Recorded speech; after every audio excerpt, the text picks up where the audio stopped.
আজ সকালের ওয়েদারটা এতটাই সুন্দর ছিল যে দাসবাবুকে নিয়ে সকাল সকাল বেরিয়ে পড়লাম কিছু শ্যুট করতে। দেখো বন্ধুরা, কুয়াশায় ভরা আমাদের গ্রামটা কত সুন্দর লাগছে, তাই না? কোনো রকম কাশ্মীর দার্জিলিং না, আমাদের গ্রামই কিন্তু যথেষ্ট তার সৌন্দর্য দেখানোর জন্য। তো আমাদের শশা জমি আর ধানের বীজ তোলা দেখিয়ে দিলাম তোমাদেরকে। এটা হচ্ছে সেই সর্ষে জমি যেখান থেকে সর্ষে ফুলের ভিডিও করেছিলাম আমি। আর ওই যে দূরে তাল গাছটা দেখতে পাচ্ছ, এই তাল গাছটা কিন্তু মাত্র 20 হাত মতো দূরে ছিল আমাদের থেকে। তবে কুয়াশার জন্য মনে হচ্ছিল যেন এটা কতটা দূরে রয়েছে।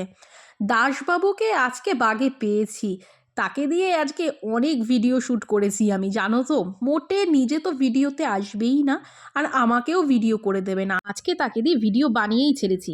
দেখো কত ভিডিও শ্যুট করে দিয়েছে আমাকে। তো চলো, নেক্সট ভিডিও আবার পরে আসবে। বাই।